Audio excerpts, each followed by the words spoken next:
settle in with your coffee or your drink of choice and your current project, because we're back at it again this week. Our weekly check-in. I finally kicked my cold to the curb, and it feels amazing to be able to swallow and not cry. Because of that, I'm back at my training again. But let me tell you, I went shopping with my mother-in-law bestie, and no lie, I woke up the next morning so sore. Like I ran a whole marathon without any training or prep at all. And then what did we decide to do the next day? Well, we went grocery shopping. Because apparently we thought, let's double down on the pain. But we kept it short because, ow, we were both waddling around like middle-aged pirates.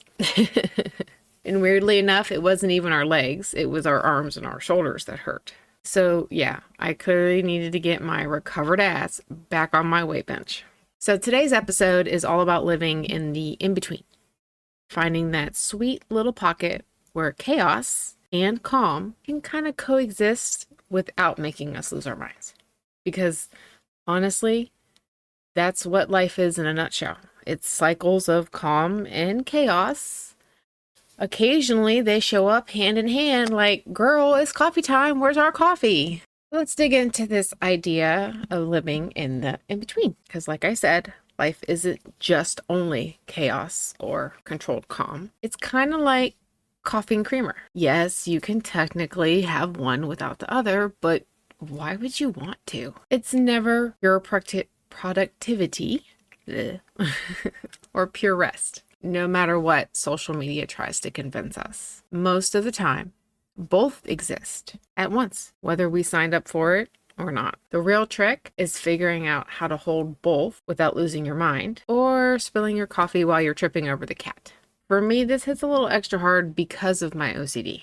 Balance is, let's call it a delicate art. Take recently me being sick, for example. Old pre-therapy me would either push myself into the ground to keep working out, keep training, keep doing everything like I wasn't sick, which would cause me to hurt myself, or take my 1 week cold and make it a month-long cold, or it would make me hit the reset button, and I would convince myself that because I missed 1 week, I had erased every muscle fiber I had ever built these past few months. Like my brain loves to tell me, congrats, you rested for 7 days. All your stamina has evaporated and good luck, we're starting over. And if I actually let myself rest, like lay in bed, cue the guilt, the anxiety, and Earl, for my longtime listeners, you remember him, my inner voice of doubt, popping up right on schedule like he's clocking into his shift and it's an overtime day.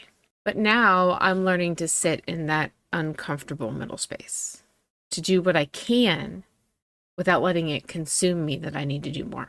And like I said, therapy had really helped me with that. Reminding myself that balance does not mean perfection. It's not about keeping your cup perfectly full or never spilling any. It's that sometimes you might splash a little coffee on the counter. You just wipe it up and keep on sipping. It's acknowledging that there are two sides to the coin and letting them exist together, even if they don't match, especially if they're messy. And let's be honest, nobody is trying to be a Zen monk and an Olympic athlete at the same time. Or maybe they are. If that's you, can you DM me your secrets? Because it's the holidays and I am tired.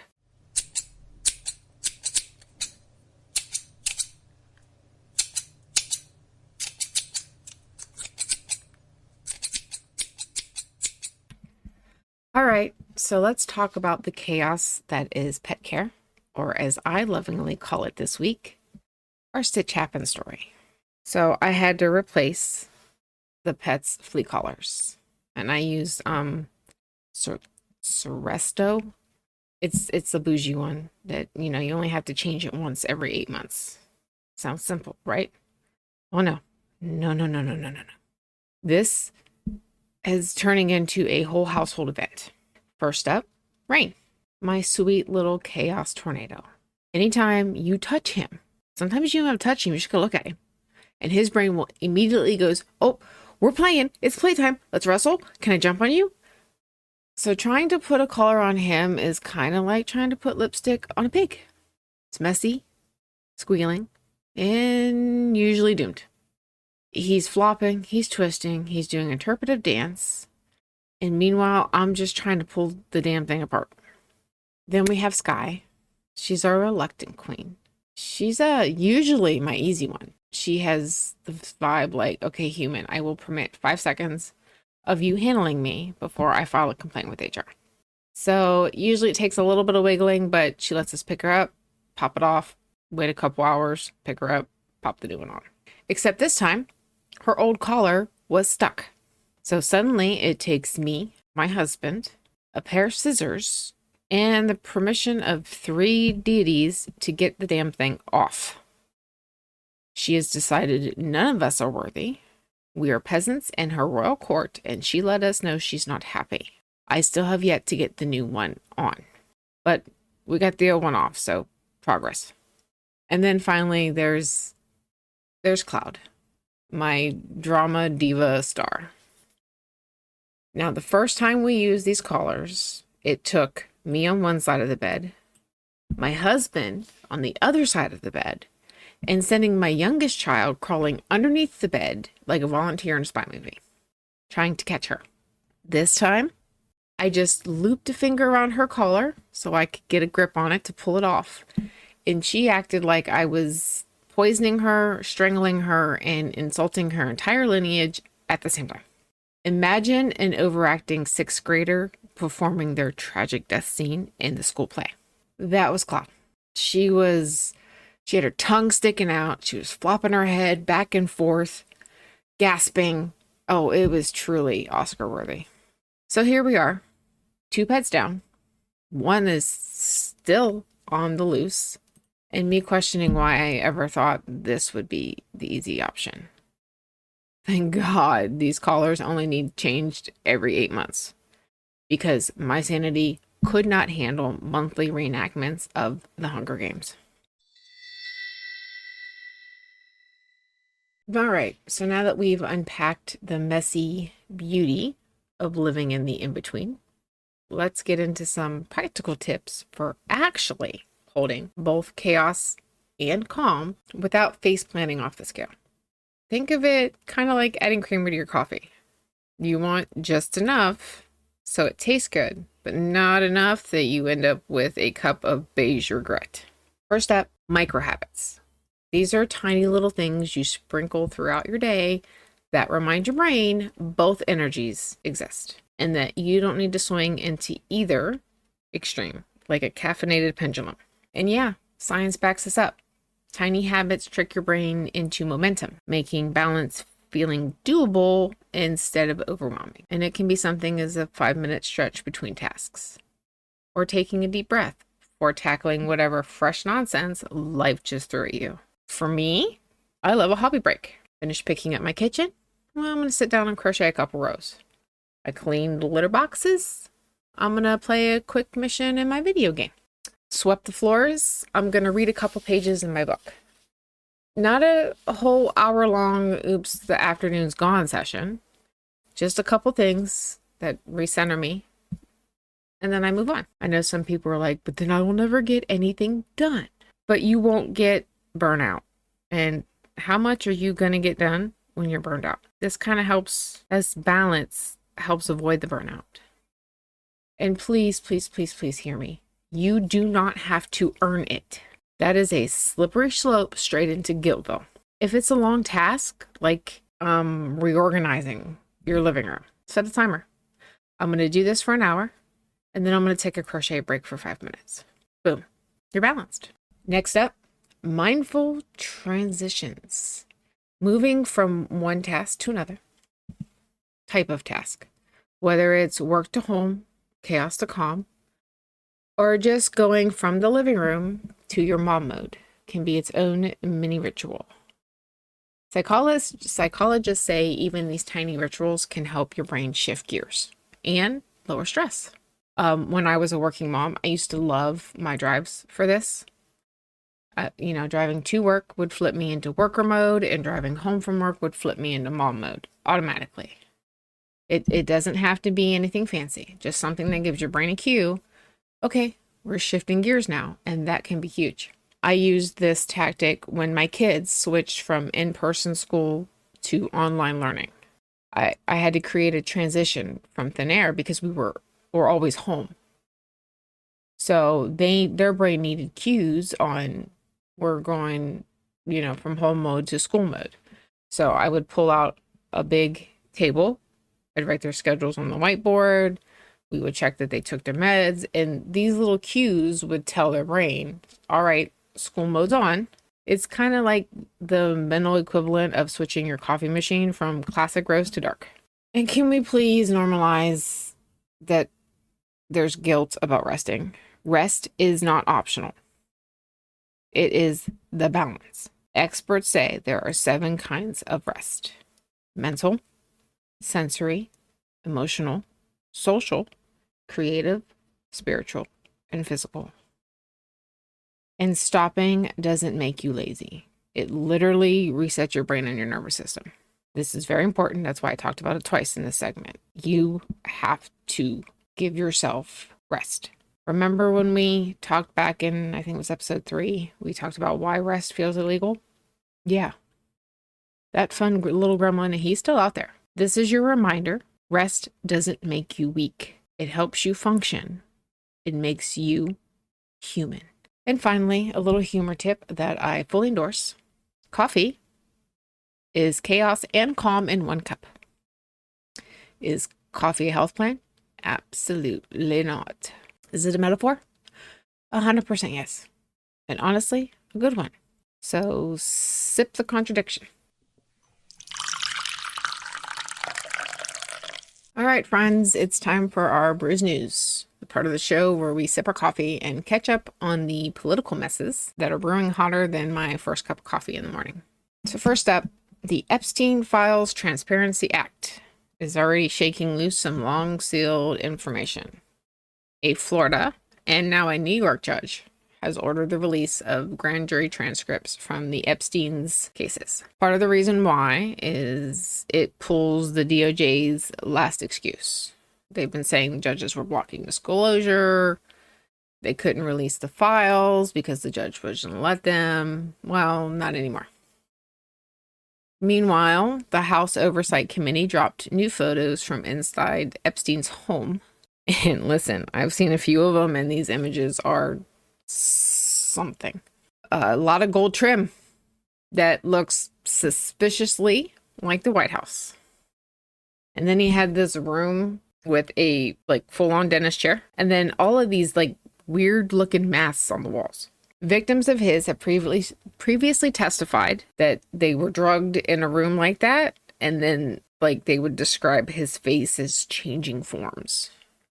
Now, these photos don't prove those accounts directly, but they give those testimonies a visual, chilling echo. Well, let's talk about Kash Patel some more. Next up in our lineup of political theater. More reports have come out that his girlfriend had told FBI agents to basically take her drunk friends home. And when they refused and said it wasn't their job, he allegedly called them and screamed at them and told them to do whatever she asked. The FBI is calling the whole thing 1,000% false, which that feels a little mathematically aggressive, but okay, I don't think anything could be more than 100%, I guess. I don't know. Regardless of who's telling the truth, this story kind of slides right into this growing folder labeled Kash Patel Controversies. If you want a full timeline of everything leading up to this not included. And trust me, it's a ride. You can check out my Substack article, Bus Watch, Kash Patel. And I lay out the broader pattern. And finally, a little late night policy news to sip on. The U.S. has finally released their U.S. National Security Strategy, signed by President Trump. And the language is a little worrisome. It includes language that says Europe faces civilization erasures and questions whether Europe is still a reliable ally. And the critics are not subtle about their concern here. They argue that this wording sounds less like our traditional U.S. policy and more like something you would hear straight out of Moscow from Putin and his bunch. Whether intentional or not, it signals a shift in America's posture towards Europe and how much closer we're becoming aligned with Russia. And world leaders are paying attention. All right, we've talked about theory, micro habits, the absolute circus that is pet care. So let's take a deeper breath and look at what embracing the in-between space actually looks like in real life. The honest challenge, it's uncomfortable, and growth usually is. In life, plus that ever helpful peanut gallery that is social media, loves to shove us into these extremes. Be productive, be perfect, stay calm, be in control, don't lose your cool. It's like, okay, Susan, sure, let me do all of that flawlessly while my cat is screaming because her collar touched her feelings. But leaning into the in-between gives you something extremes never do. Flexibility and choice. You can start to see that chaos and calm aren't enemies. They're roommates. They can kind of coexist without one or the other hijacking your entire day. So what does practicing balance actually look like? Start small. Seriously. Like, I'm talking microscopic. Give yourself permission to stop when you need to stop. Even if it's just to pause for 30 seconds and take a deep breath. You also celebrate the tiny wins, even the ones that you feel like you're silly for celebrating. And you know, I have preached that here throughout many episodes. See, I lost my place. Oh, I found it. There we go. A small win is still a win. And something small like petting Cloud without triggering her Shakespearean death scene size win, that counts too. You know, even if it's just simple, I brushed my teeth. And remember, balance isn't perfection. Balance is awareness. It's adjusting. It's checking in with yourself. And sometimes it's just surviving until your next cup of coffee, or being grateful that you have another 8 months before the next round of color chaos. Seriously, that alone is a skill. All right, friends, it's time for Shuffle Happens. We're going to take our mini break and do a spiritual reset. And today, the card that rose to meet us is Temperance. A card that arrives like a quiet tide, asking us to breathe deeper than we have all week. As always, let me paint the scene this card offers first. There's a coastline in the early stretch of morning, the kind of dawn that feels like the world is whispering instead of speaking. On one side, the water glows a bright blue. On the other, it carries a pale, silvery touch of first light. Pebbles scatter the ground beside stones so massive they feel ancient, like they hold centuries of stories. And floating in the center of this place between worlds is a being that defies a single name. Part human, part bird, part creature of the deep ocean. Their lower body drifts like soft jellyfish tendrils rising up into a human torso wrapped in delicate blue feathers. Their hair is pure white, untouched and luminous, and behind them blooms a glowing halo. Their wings are wide, white, dusted with blue feathers, catching the light in a way that feels almost holy.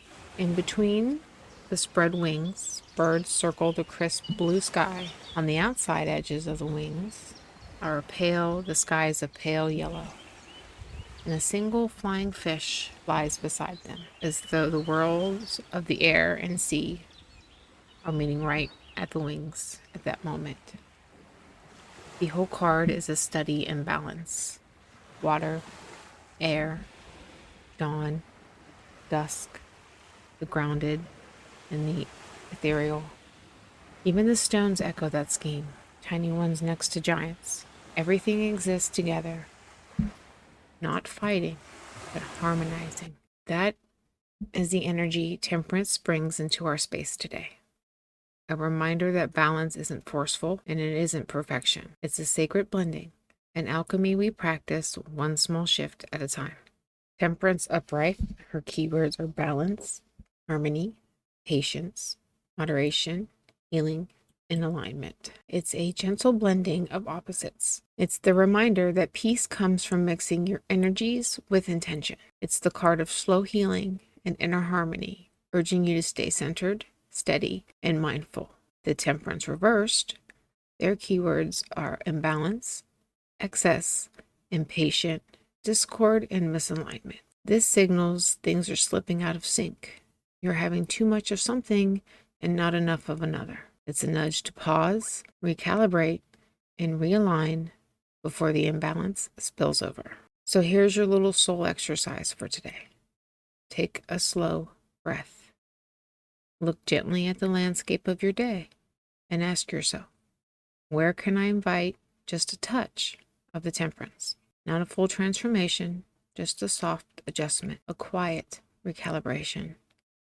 Sometimes a single moment of balance is enough to turn a chaotic morning into something manageable, maybe even meaningful. All right, my delightful chaos gremlins, that's it for today's episode. Thanks for hanging out, listening in, pretending you didn't hear my recording hiccups, or maybe just giggling at them with me. Also, that my pets, are loudly judging me in the background. And don't forget to poke all my usual spots. Socials are all listed in my link tree. My new Substack where I connect political dots like I am solving a conspiracy, but I have better snacks. Also, if you could, please give me follow, stars, reviews, whatever good juju from wherever you're listening. That helps the algorithm let people know that I'm here. Next week, we're going to be wrapping up season 1, which means I might get sentimental for 5 minutes and then crack a joke to avoid feelings, because that's what I'm good at. And then we'll be done for a few weeks until the new year. Well, we're going to roll into season 2 with more coffee, more crochet, definitely a lot more unhinged story tangents, and for sure at least one pet-related crisis. Until then, keep your stitches sassy, your coffee strong, and your spirit grounded, because somebody in this house needs to be.